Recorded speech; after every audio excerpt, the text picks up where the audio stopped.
So background story.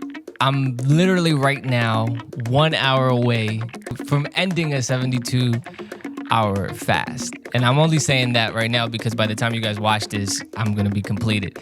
And I think it's a beautiful part of the story. So we came out with my friend Mario. We came out into like a middle of nowhere in Virginia, and we came to a mountain in a little airstream, and we've been staying there for the last 3 days just drinking water.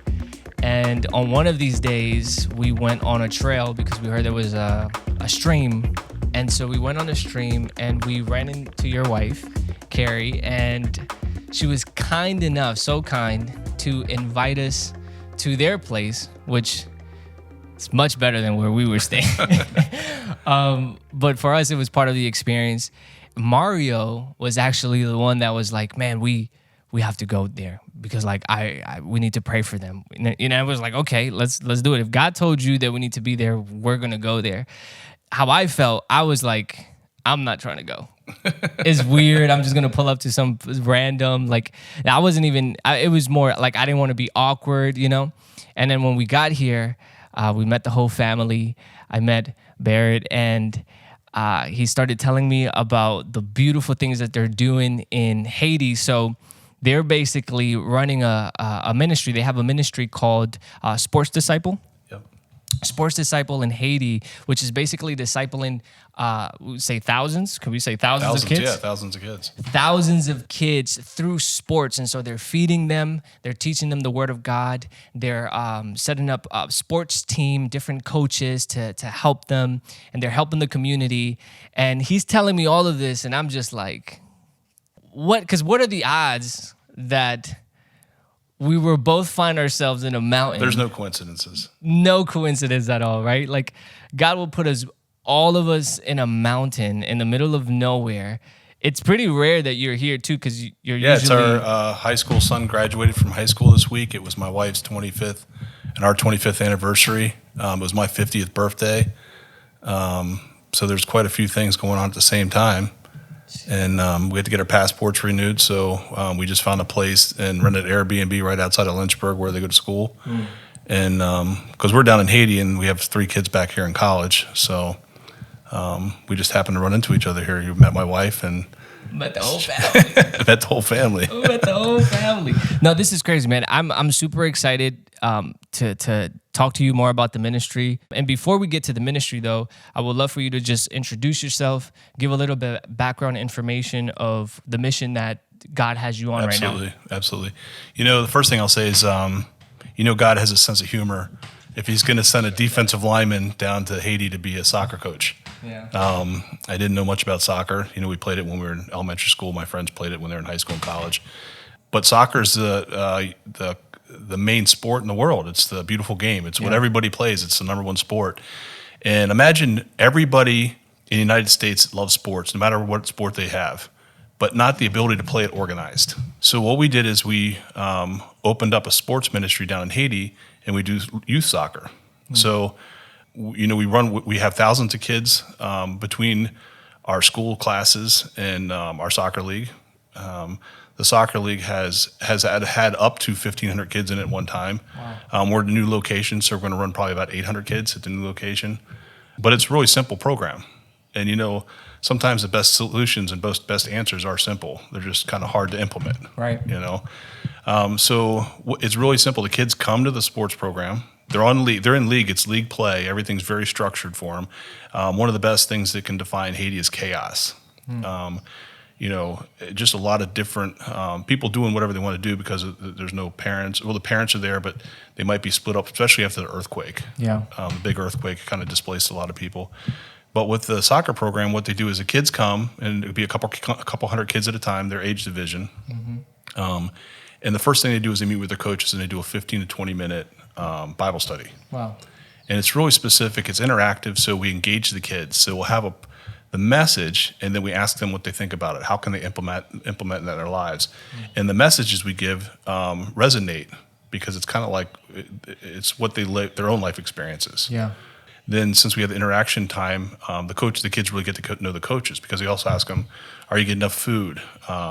Malnutrition is a really bad thing in Haiti. Yeah. Most kids don't get enough to eat.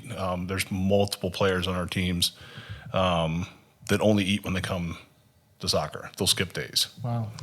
We try to catch those kids by these meetings with the coaches and try to get food to the families, but it's just a problem. But then we ask if they're all feeling well. How's the parents doing? How's school doing? If they're going to school, but most of our kids don't go to school. Yeah, straight relationship. Straight relationship. So Wow. they have that time. And, Paul says to coach, be all things to all people. Yep. So you can be able to proclaim Jesus and teach your testimony and your message. So our coaches can be all kinds of stuff. They wear a different hat several times of practice. They can be the coach. They can be the mentor. They can be a teammate. They can be a friend. They can be a father figure. Yeah. They take them to the doctors. They help them with their homework. They do all kinds of stuff. They're really a part of their lives. So we have this special moment before the practice starts where they go do the Bible study and all that stuff.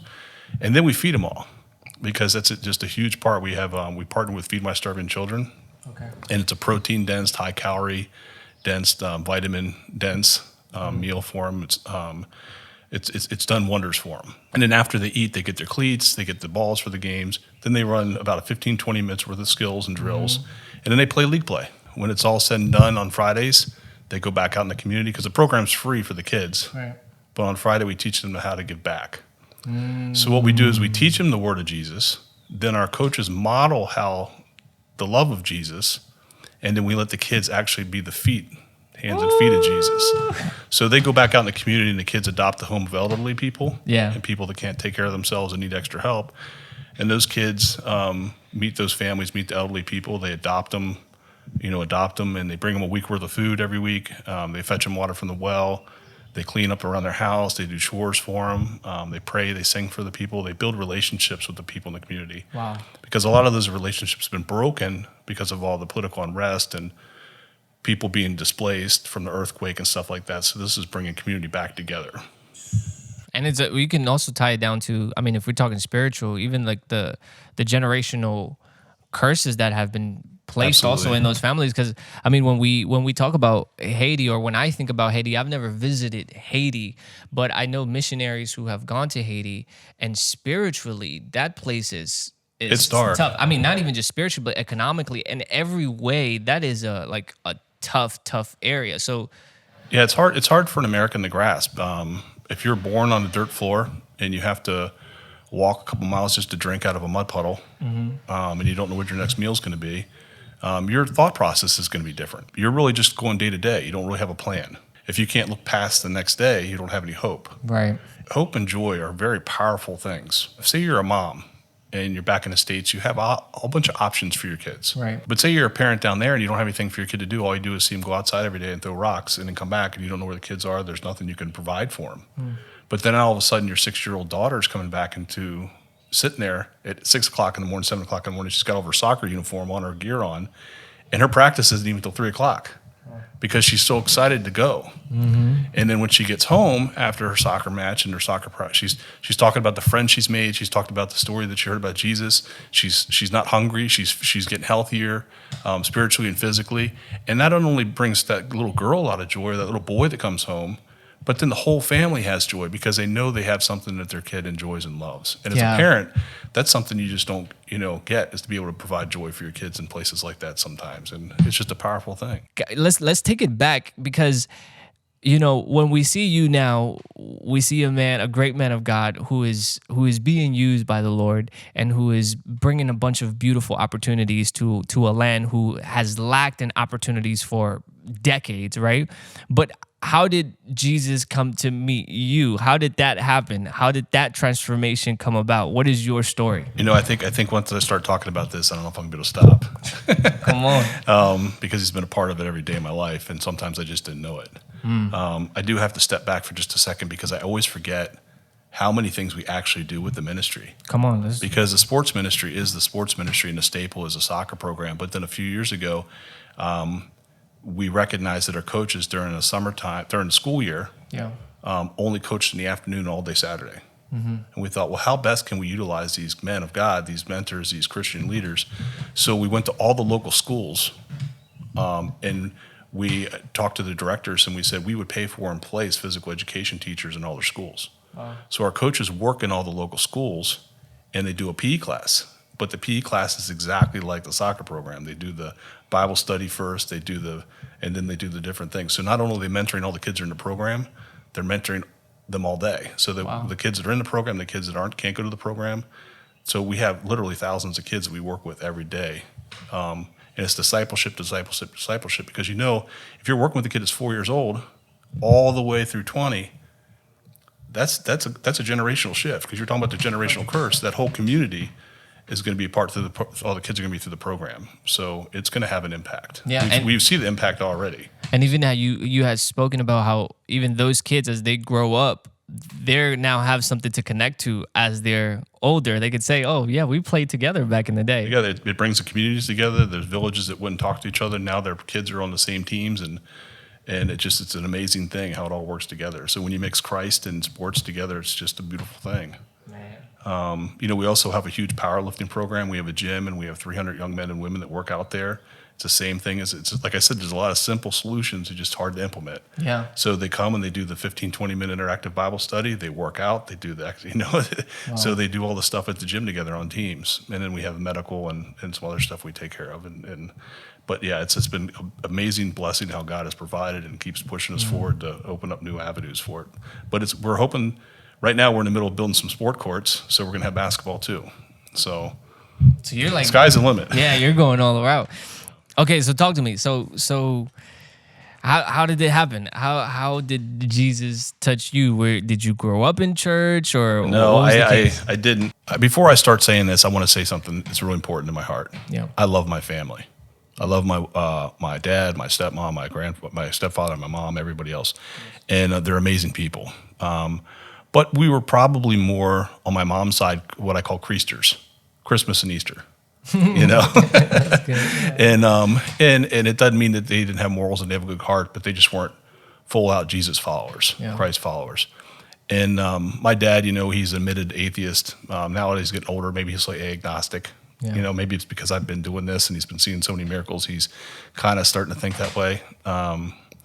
But as a kid, we didn't really talk about church. We didn't talk about any of those things. We only went once in a while when it was kind of expected. And, fortunate for me that I excelled in football, ended up playing college football, getting a scholarship and stuff like that. And because I was able to play football, I got my education. And then when I got out of school, I got a good job. And I really don't like talking about my financial background, but the reality is we were well off.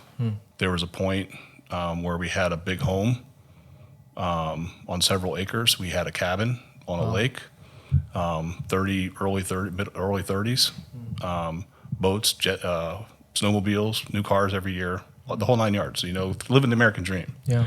First, I got a job with a place called Lifetime Fitness. It's one of the largest fitness companies in the country or in the world. They build these massive gyms, and if you're from Maryland, you know where Lifetime Fitness is. Yep. So I managed multiple Lifetime Fitnesses around the country, and then I left Lifetime Fitness to open a mortgage company and moved to Duluth for a quiet life. And did really well. And what had happened was the economy started falling apart back in 2007. The real estate banking industry started falling apart. And we had gone to sell our house. Well, we sold our cabin with the hopes of adding on to a new house, our bigger house. And as the economy, we decided we better sell that one too, because everything was falling apart financially. So I already have 3 kids. Because we have 4 now, but we had 3 kids at the time. And we had moved out into the country. And I don't know how to explain it, but when you can't provide for your family because you don't have any income, that's how bad it was getting. And there was no job opportunities or nothing going on. And I was too proud to ask for any help. Things kept getting worse and worse and worse and worse and worse. And then we lost the house. I didn't have any income at all. And we didn't go to church. My wife would go to church with the kids once in a while. Or she taught Sunday school and things like that sometimes, but I didn't go. Like church and religion wasn't for me. And we used to drive out to the cabin when we had the cabin. And we drive out there every day or every weekend, and there was this tent on the side of the road about halfway to the cabin. And it looked like a revival tent. And what it really was is they were actually having church in the tent during summertime because they were building a church. So we'd see it every time we went up there, but we never stopped. And then the new house that I rented actually was out by that tent. One day, I was over by a little convenience store out in the middle of nowhere by this tent, and I saw a sign that said, free barbecue if you come this Sunday. And it said, sign me up. It said free barbecue, and it said, come as you are. And I said, well, I mean, I'm sitting here at 300 pounds. If I see a sign for free barbecue, I could probably sit there through a gospel story, Come on. or two. And the fact is we were looking, didn't have any money, so I could feed the whole family, and saw it as a kind of a win-win situation. And so we went over there. I went in shorts and a polo shirt, kind of like what I'm wearing right now. And I don't know what your experience in church is when you were growing up, but I'd gone to a couple different churches. I went to a Catholic school for a little while and a Lutheran church. And not that they were wrong or bad, they were great places, but I wasn't the only one. I was I kind of paid attention when I was a kid. I could see all the old men looking at their watches, like, when is it going to be over so I can go home and watch a football game? Yeah. There wasn't like a lot of life, a lot of excitement in the church. It seemed like more of a ritual. People were just going. And not all churches are like that, but that's how the ones I experienced were. Yeah. But this was full of life. When I walked in, everybody was shaking your hand. Everybody's happy to see you. Everybody there was excited to be at church. It was my first time I ever experienced something like that. And then we sat down, and I remember, because there were these old, they were not old, but they were weathered. They were made of 2x6s, these benches, wooden benches. And then they started playing music, and it was powerful worship music they were playing, normal, worship music that I hadn't experienced before. And everybody was up and they were singing, and it was a wonderful, amazing thing. And I really enjoyed it. So we started going every Sunday. And while my whole life was falling apart financially, we lost a house and everything else, the only thing good in my life was this church. So we go in through the summer. We're going every Sunday. My kids get involved with stuff. We get involved. And then these missionaries that are in-country missionaries, these retired carpenters and everything, show up in these RVs, and they park by the tent and live out of them and help us build the church. So I helped do some of the stuff with the church. I helped, we painted, we did all different stuff like that, help with them. And as we saw this church, it grew and was built during the early part of fall. And then we moved all the old benches, all the old pews that they had made into the church, and it was getting cold, so they had these big heaters, gas heaters on the floor, because the church wasn't finished. And we started having service in there. Meanwhile, back home, things were bad. Not with our family, not with my wife or kids. We had never had any problems, and we had a lot of love for one another. But financially, and I didn't want to tell anybody, we were broke, and I didn't know what to do. And I'd always been successful and provided for my family. I didn't have any problems. But like I said, the church was the best thing going. Well, I used to hunt when I was younger. When I was a kid, I used to hunt in Minnesota. We used to go deer hunting. And the very last Sunday of hunting season, I had a big ladder stand in a tree. And I took it all down. And when I did, I herniated a disc in my lower back. Hurt my back really bad.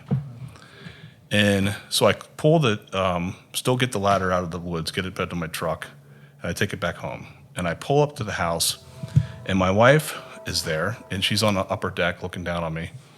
And she yells down to me, and she says, not yelling at me, but because she has to yell, because she's up higher. She says, "What are we going to do? What are we going to do? We don't have anything. We don't have any money. We don't have any job. There's no money. We're broke, maxed out." And I said, "I don't know." And she says, "You need to call Lifetime Fitness. Remember, I told you that I used to work for them 8 years ago." Right? And I said, I'm not calling Lifetime Fitness, because if I call Lifetime Fitness and they give me a job, we can't afford to move back 170 miles away to where the closest Lifetime Fitness is. I would have to leave you and the kids, and I'm not going to do that. And she says, "Well, we have to do something." So I called Lifetime Fitness, and I didn't want to. And they actually called me back the next day, and they said, "We have a job for you to manage this club, and can you be there next week?" I didn't want to take the job. My family was so important to me, is so important to me. I didn't want to be separated. So I was in turmoil. And it was the week of Thanksgiving, and the following Monday after Thanksgiving, Sunday night, I would have to leave and go down there to start working, and Carrie and the kids would stay up in Duluth. Well, not only do I get, and my back hurt, but I get sick. I get the flu. So I don't eat at Thanksgiving. I'm sad. I'm basically crying when nobody's watching, because I love my kids and wife and don't want to be separated from them. Friday night, Saturday, I can't eat, can't sleep. I'm sick. I got like 103-degree temperature. My back's hurting, and here I'm supposed to go to a fitness place and start working, but I don't want to go, and I'm a mess. I hadn't worked out for a long time, anything like that. And Saturday night rolls around. My wife was the only part of the income we had. She had a part-time job at assisted living center, and she worked from 11 o'clock till 7 o'clock in the morning. And she says, you have to take the kids to church tomorrow. And I said, I'm not taking the kids to church tomorrow. I'm going to wake up tomorrow morning and we're going to have some pancakes and I'm just going to hug and love them because I'm not going to see them for like 2 months. Right. And she said, you have to go to church because everybody at church will wonder what happened. Like you left us or something. You have to go in because they haven't seen you in 3 weeks. So I'm going to get emotional because I haven't shared this story in a while. And I got up. I was sick. Got the kids ready. They're all little at this time. Put them in the car. We drive to church. The whole time I'm driving to church, they're all crying, saying, Daddy, don't go. Daddy, don't go. Daddy, don't leave us. Daddy, don't go. We get to church. I sit in the back. I'm sweating because I'm sick. My back is killing me. And the kids are on top of me. And for a second, I say, you know what? I'm going to get up and leave. I can't be here. And then they start playing the music. And I knew I couldn't get up and leave. And right then, I put my head in my hands. And I just started to pray and cry like a baby. And my kids are on top of me. What's wrong, Daddy? What's wrong? And I don't know how to explain it. Everything in my life was falling apart. And I actually prayed. There's a book called I'm Not a Fan. And they talk about being a fan or being a member kind of thing. Yeah. And I was a fan. I was a fan of how church made me feel.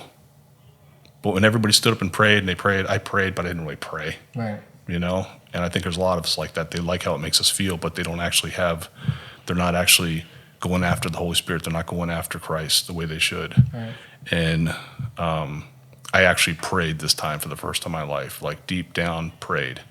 Lord, I need you. I want you in my life. I'll do anything for you. I need you in my heart. I need to be a part of you, And as I'm saying that prayer and I'm crying and my kids are on me, I realize I'm not on that old wooden pew. It's not there anymore.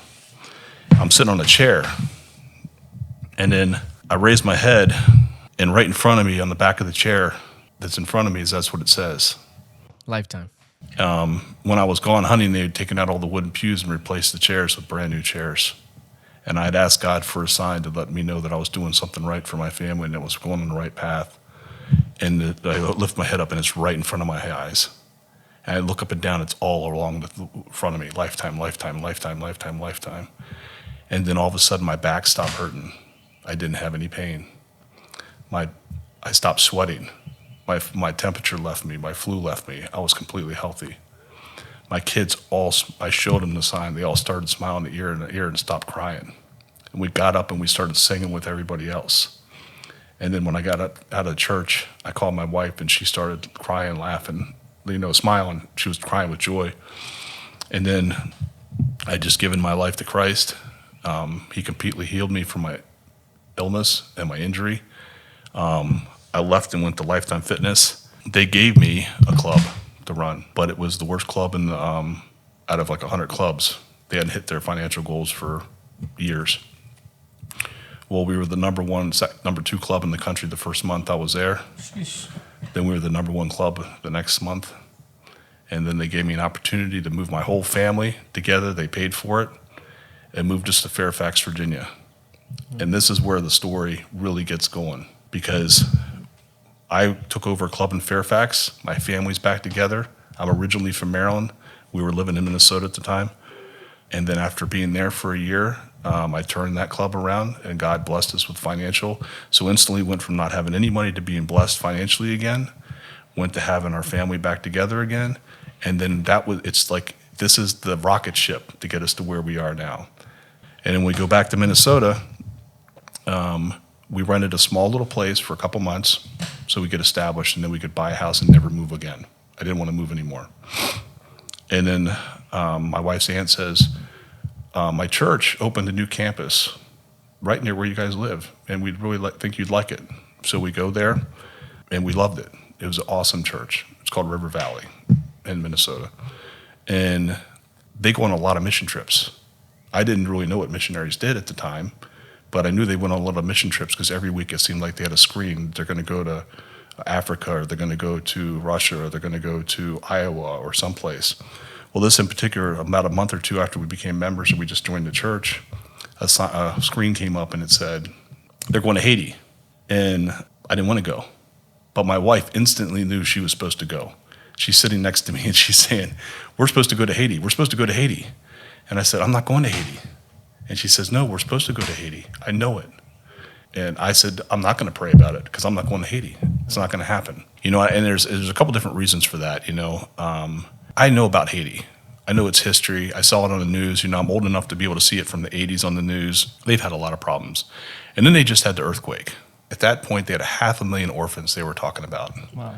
And I just knew that if I went down there for a week, one, how are you supposed to fix anything in a week? But number two is I'm a big sap. I mean, I was really concerned that I already had 4 kids. I might come back with another 10. I just didn't know what would happen. I told my wife and everybody else it just wasn't safe. But the rest of the reality is because I was concerned about, how do you turn a channel after you've seen it? And then so we didn't sign up for the trip. And about a month before the mission trip, my pastor calls me at work. And it's a large church. There's probably, at that time, 7,500. Now there's probably 15,000, 20,000. I wouldn't be able to tell you. He calls me up at work and he says, I've been praying all morning, Barrett, and we're going on this mission trip to Haiti, and 2 people just dropped out. And I've already talked to them about this, and I've already been praying about it.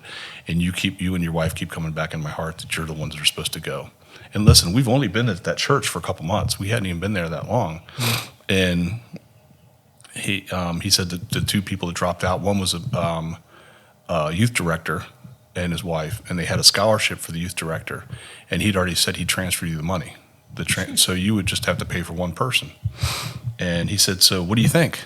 The pastor. Well, I lied to the pastor, and I said, well, let me talk to Carrie. I want to see what she thinks, knowing what Carrie thinks, because Carrie already wants to go, right? So I made a couple phone calls, and I had a friend pour some amazing message into me about his experience on the mission trip, which is a whole other story, but it's just another part of how God works. The one person I call is the perfect person to call. Yeah. So I called the pastor back, and I said, we'll go, and then we signed up for it. Our church says, well, send out these letters because there's goers and there's senders, and people want to send to you as well as go. Yeah. So we send some letters out. I send a written form of my testimony with the letter asking for donations for the mission trip. And I had 2 friends that called me the day the letters hit. One was a guy I played football with in high school, and one I played football with in college, both knowing that I could afford to pay for the trip myself, and they both offered to pay for the whole thing. Wow. And one was a Christian, and the one that wasn't a Christian was the blessing because he knew how important it was for us and the family. And so I never knew that when I was a missionary that I was going to affect people back in the States. It never crossed my mind. I thought it was just for the people we were working with down there. But then when your friends and your family and other people see you walking the walk, more people have reached out to me on the side than I could ever imagine that said, we picked up the Bible, we opened it up, we started going to church. Because they saw my actions. And it's just a blessing how you have that ripple effect when you don't even expect it or you don't even understand. Yeah. And then so we went on the mission trip. It's really hard to explain because like I said, I didn't want to go. And it was right after the earthquake, so Haiti was in a really bad state. We first get to the property. Samaritan's Purse was basing its operations out of the same place we were, and they had armed guards. They had razor wire around the whole property. It was 60 acres.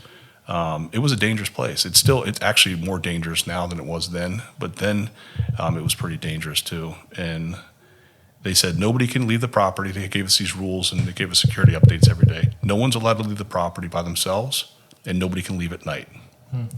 So during the daytime, we did all the things you would think you would do after an earthquake and on a humanitarian mission. We helped build homes. We fed starving people, starving kids and stuff like that. And it was extremely heartbreaking. My wife worked in a burn clinic. I just did a lot of construction stuff. And on the last day, second to the last day, we were on the mission trip. They came to us and they said, okay, everybody's going to get a day off today. You guys worked hard all week. We're going to take you way up into the mountains, and we're going to take you to a beautiful waterfall, and you could swim in it and everything. And I had never been to the Caribbean before, but I had thought about like the Jamaica commercials, with the waterfalls and stuff. And they said it was like that, and I thought, well, this is going to be beautiful because where we were was just rocks and dirt and garbage. Yeah. It's like a desert area. So we head up in the mountains, and we're driving. You have to drive real slow because it's almost like Goat Pass sometimes. They're not real roads sometimes. And as we're getting closer to the waterfall, Glenn, the missionary, explains to me that actually where we're going is a place called Soto. or Soto Diao or something like that. I could spell it for you, show you later. But it's also the voodoo capital of the world, or voodoo capital Haiti. And I'm like, well, why are we going there? You know, why would you go to the voodoo capital place? And he says, well, don't worry about it. They only a couple times a year they have these big festivals. 100,000 people or more converge on this little tiny town and do satanic things, demonic things, and all those things. And so we start getting closer and closer. And when I wave to people now, they'd stop waving back. That's not a good sign. Getting into the voodoo country. Yeah. You know. And so we get up to the edge of the road, and we have to take a left to go up the hill into the village.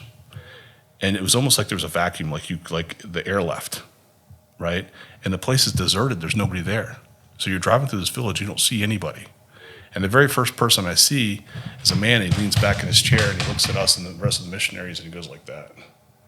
I like to think I can handle myself, but I'm with a missionary group.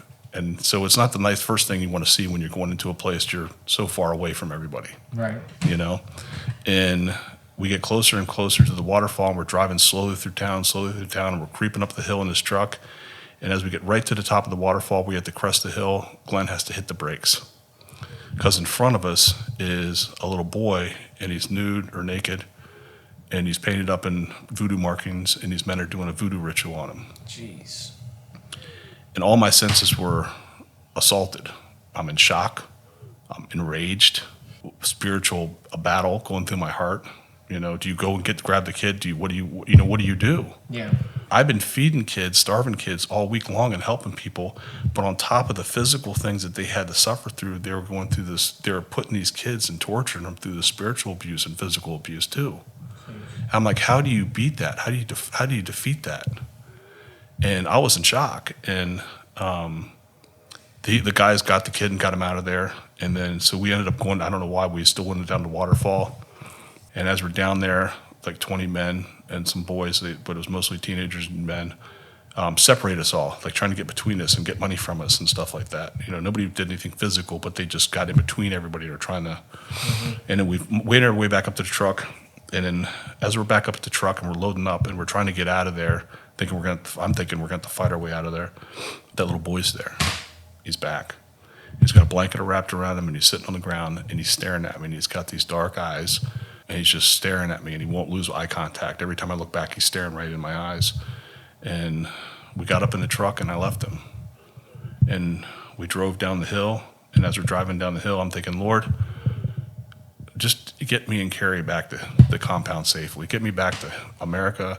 Get me back home so I can hug and love my kids. Yeah. Haiti can have Haiti. I can't. There's nothing I can do about this. This is too ingrained. This is too much. I can't do anything. Yeah. You know, I don't even know why I'm here. It's too much. And we get to the bottom of the hill, and that little boy's standing there. And it's a good mile down the hill. And I have no idea how he got there, but he stood there, and everybody saw him. And he just watched with the blanket around. He just watched us as we drove away. And we just left him again and drove back to the place. And we finally got back to the compound. I took a deep breath. All I could think of was eating dinner and getting on the plane the next day and getting out of Dodge, you know. Yeah. And as we're finishing up dinner, another missionary from the compound comes up and says, hey, everybody, hurry up and get changed and get cleaned up and stuff because we're going to show the Jesus film in one of the 10 cities. He's all excited. And I'm like, I don't want to do that. Yeah. I don't want to do that at all. I'm like, you didn't see what happened to it. You don't see what just happened. You don't want, you know. And so we all got dressed and we all got changed. We got in a big circle to pray. And like I said, I'll be transparent with everybody I ever talk to. And we're in that big circle. And it didn't even cross my mind about praying for anybody's salvation. Other people on the team did, but I was praying about safety. I wanted my wife and myself and the team to get back home safe. Yeah.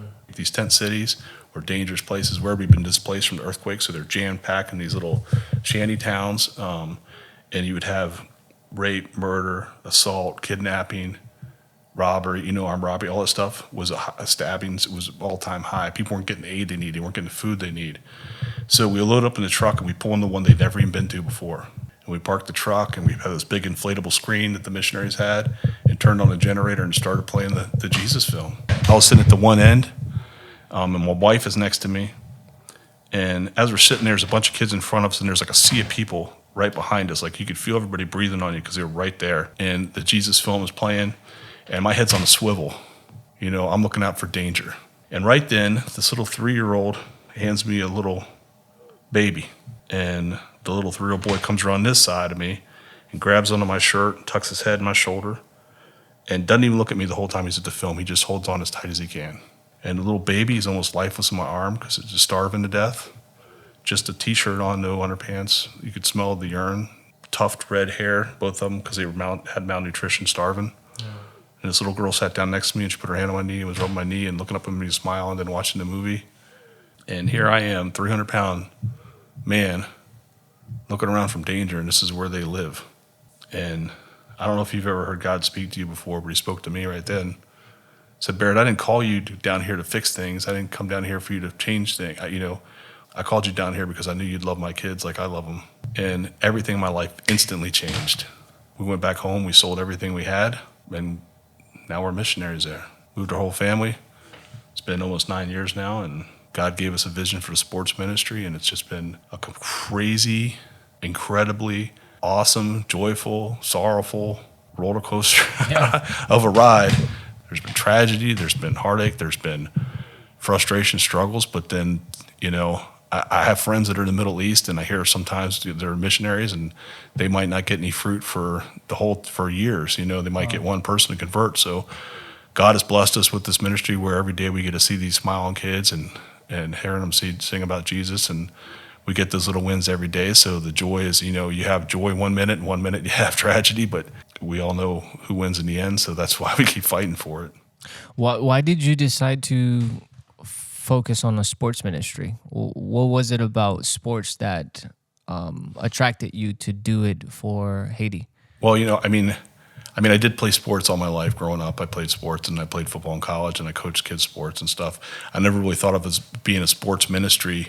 Like I said, I didn't have any idea what a missionary actually does. Right. The mission organization we were with when we moved back there did a lot of construction and a lot of things like that for the earthquake.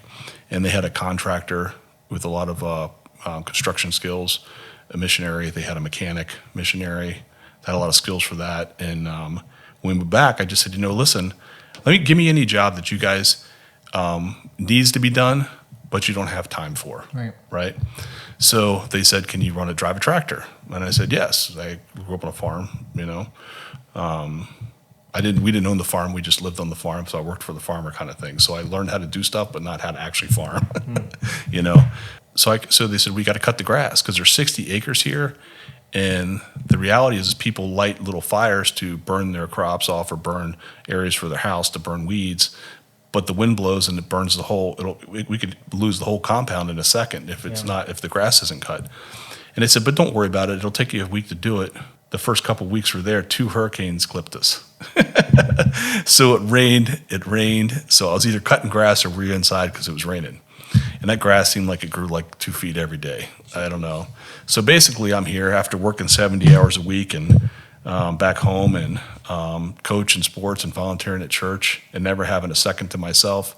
Here I am sitting on this big tractor, driving around in the middle of nowhere in Haiti, cutting grass.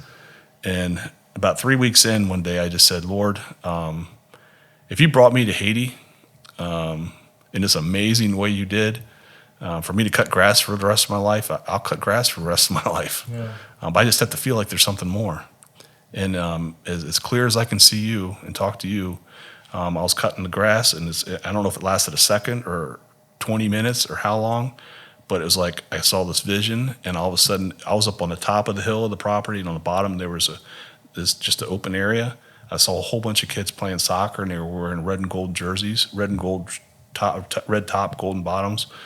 And they were playing, and all of a sudden they stopped, and they went with the coach, and they got in a huddle, and they started praying, kind of like when you get in a circle and you pray the Lord's Prayer. And then they broke away, and they started playing again. And it's just a split second later, I'm holding a garbage bag, and I'm holding the hand of a little boy, and he's holding a garbage bag. He's got a soccer uniform on, and we're walking around the village, and I can see a whole bunch of other little kids. And this old lady comes up and gives me a hug and a kiss, and picks a little boy up and hugs and kisses, and she's got a tear in her eye. And the best way I can explain it is there's a little house there, and it's like, have you ever seen Snow White and the Seven Dwarfs cartoon, and they're like cleaning all the dishes and they're going all through the house? That's kind of like it was. Mm-hmm. They were all cleaning everything real quick around the house and stuff like that. And then I saw like a map of Haiti at nighttime, and all these little lights went off all over the place. and I snapped out of it. I pulled the blades up on the tractor, and I ran in the house, and I was talking so fast, and Carrie's like, what? And I go, I know what we're supposed to do. And I just wrote it down, and we just do soccer, we do sports, we love kids, we do Bible study, and all the kids do community service. And it's simple. It's real simple, but it's just, like I said, it's simple, but it's God's blessed it. It's just been an amazing thing. Yeah. I think about also I don't know if it's a Proverbs or where in the Bible it is, but it says to write the vision and make it plain. You know what I mean? And it's like you had the vision, it's plain, but it's like you could follow it.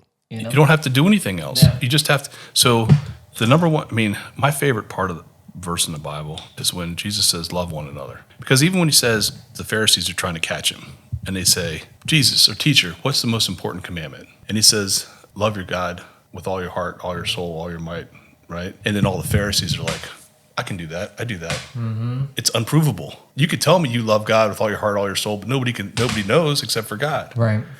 But then he says, but love your neighbor like yourself. That's a visible thing. Mm-hmm. Right? Mm-hmm. So all of a sudden, all the deeply religious people that were for themselves and for pious reasons, they weren't loving their neighbors. And then he says, all the commandments and all the rules of Abraham, Moses, hinge on this very thing. The bottom line is love people. There is no law against loving people. Right. Love solves all the law. So that's what we do is we teach our kids to love. We love, and grace.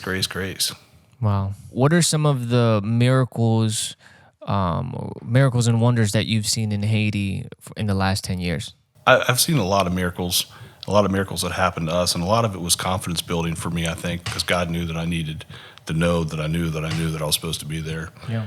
I don't know if you would label as a miracle, but then when I was younger, I thought miracles were like when this Red Sea parted. But it's a very miracle we can breathe. The creation itself is a miracle. It's a miracle that I'm actually in Haiti working with kids. A lot of the miracles that I see are impact, because God knew all this was going to happen beforehand, and he orchestrated it all. Mm-hmm. There's a little boy, and my wife was working in this burn clinic, and she calls me up on the phone, and she says, Barrett, there's a little boy here named Kevin's, about 10 years old, but he looks like he's 6 because malnutrition, right? And he's burnt really badly. But you had gone to one of the schools and done a soccer day, and he remembers you, and all he keeps talking about is how he wants to play in the soccer league. But I don't know if he's going to be able to do that because he's so burnt. I said, okay, well, I'll come over. And I get there, and I see him, and he's laying on the bench, and his mom is sitting next to him. So his back is burnt from the top of his head all the way down to his bottom. His whole back is 3rd-degree burn. And she has a cloth on him, because what they do is they put the cloth on him, and they soak it. And then after it gets all wet, they have to scrape the old skin off so it can re-heal good skin, right? And I know, not personally, but I've seen how painful it is, and I can imagine. So I see him on the thing, and he's crying, but then as soon as he sees me walk around the corner, he turns his head, wipes his eyes, and does a brave face for me. He does a what? Brave face, like he's tough, right? I walk around the corner, and I come over, and I give him this little wristband that I had, Sport Disciple wristband. I gave it to him, and I prayed for him. I told him he was being brave, and he was being strong, and he was a tough kid and stuff like that, and I'll hold a spot for him, and I can't wait till he's out there, and I prayed for him to heal and everything. And then I walked out of there, and he just smiled in his face, and then I walk around the corner, I peek back real quick, and as soon as I broke that corner, he burst into tears and started crying again because it was how much it hurt. Wow.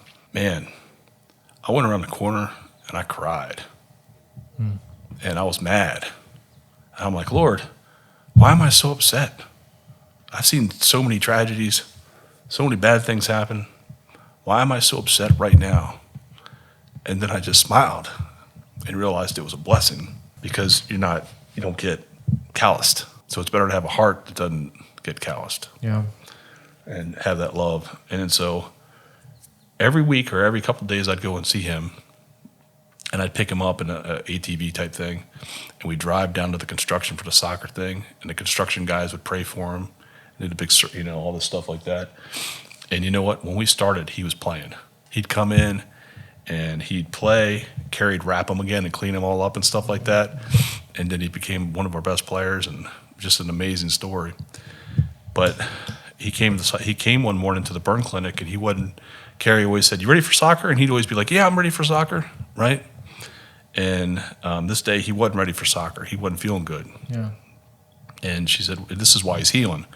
And she says, "What's wrong?" And after she digs and digs and digs, he's too proud because he's so thankful for the soccer, so thankful that they're taking care of him at the burn clinic. He doesn't want to say. He goes, "Well, this is a Tuesday. He had 8 since Saturday when we fed him last." Wow. So here he is trying to heal from this burn, and he hadn't eaten since it was Tuesday morning. So we got him food. She got him food and stuff like that. We found his mom, and they had 4 other kids at the house, a little tent. They lived in a tent. Got some food, so we started feeding the family. And then since we built that relationship with Kevin's, and this is why we say it's a relationship ministry. 3 or 4 months later, Kevin's brings this other little boy up to me during soccer practice. And he says, "My friend needs help." And I said, what's wrong? What does he need? And I went to put my hand. I go, "What do you need?" And, I put my hand there and crossed back. We had him take his shirt off. And his dad had been whipping him with a steel cable that was frayed on the end. And you could see the years of abuse and across his back and everything like that.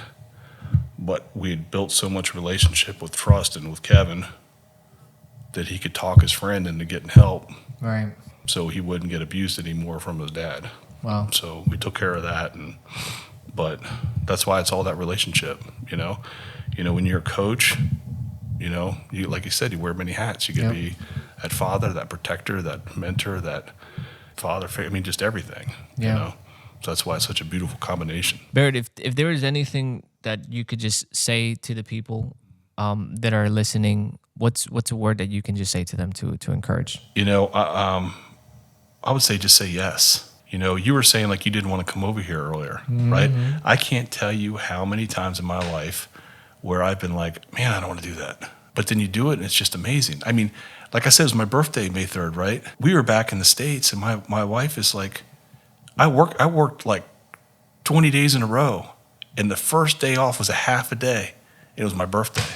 Wow. So I said, when I get home today, this is before we became missionaries. I go, when I get home today, I'm going to order some pizza and some movies, and I'm going to sit on the couch for my birthday and eat pizza and eat some peanut M&Ms and watch a movie. And then my wife calls me on the phone and says, "I signed us up for Feed My Starving Children food pack tonight at 8 o'clock for your birthday." And I'm like, "Oh, really? I don't want to do that." We all get that. Yeah. But some of the most beautiful, amazing times, and that was an amazing thing for me to do, the Feed My Starving Children pack. It's just Satan to come against you. He makes you like, "Don't do that. You don't need to do that. Don't worry about it." I've even got angry about that I have to go do something. And then it seems like the angrier, the hardest it is for me to go do it, the huger of a blessing it is when I get there. The more you have to make sure you get there. Yeah. And never discount spiritual warfare and spiritual attacks. Yeah. I mean, Satan will cheat, steal, lie, do whatever he can to get you not to do it. But just do it anyway. Feel uncomfortable. Like I told you yesterday, pastors told me that you never get the miracles if you're hugging onto the trunk of the tree. You got to get out there on the branches. So that's powerful. Well, Barrett, I want to just thank you again, not just for making time to talk to me, but for honoring the voice of the Lord and for saying yes. And like you said, that the miracles come in that generational change, and I do believe that. I'm sure you know this already, but when you get to the kingdom, when you get to heaven, you're going to receive a lot of those encounters of these millions of kids coming up to you and saying, "Man, that you started changed everything," And so I just want the beauty of it is I'm not doing it for that. I'm doing it for myself. That's great. It's awesome they're there, but I don't want them, to come thank me. Right. But that's the thing, right? Like, and you're a humble man, and this is why I'm saying it, right? Because it will happen. Change is happening. You are a vessel. The Lord is using you, right? It's not in your own strength. If it was in your own strength, this wouldn't be happening. No. Right? And so we understand that. But the truth of the matter is that a lot of people say no. A lot of people shy away. A lot of people are scared and listen to that other voice, of the enemy saying, "Don't do that." But, and also, big props to your wife and your family, because they all moved out there with you. They all came and supported, this mission. Oh, my wife is a backbone. She does on. so much. She's at least she's as much or more of the program than I am. She's unbelievable. I mean, let's talk about it, because like it's real, and that's the union of the Lord. So I just want to thank you, man, for just being obedient to the voice of God, and thank you for inviting us to your home. Well, your wife invited us to her home. That's shout out to Karen. She was amazing. And just thank you. Yeah, well, thank you for coming. I'm thankful for God putting this together, and thank you for your heart for doing the fasting and seeking God and see what happens. This is the kind of stuff that happens when you do that. Right? Yeah, that's exactly what happens. And who knows where it's going to go? Like I said, I'd like to talk to your family if they're interested and get information about sports ministry, and Absolutely. and we'd love to see sports ministry around the world grow. It could be here in the States. Your mission field doesn't have to be another place. It can be your neighbor. Yep. You could even go to the elderly home and talk to people, and just go love people. Go love people. Awesome. Cool, guys. So we'll put all the information below, whether you're tuning in from YouTube, Spotify, Apple Music. Just check the description below, and we'll put all the information for the ministry down there so that you can contact them, you can see what's going on, and you can support them if God puts it in your heart. So thank you for tuning in. Like you said, we are on a fast, and the fast has ended. It's 3:28. We have completed 72 hours of water fasting. So I have to go because I am going to go eat. Thank you very much. Peace.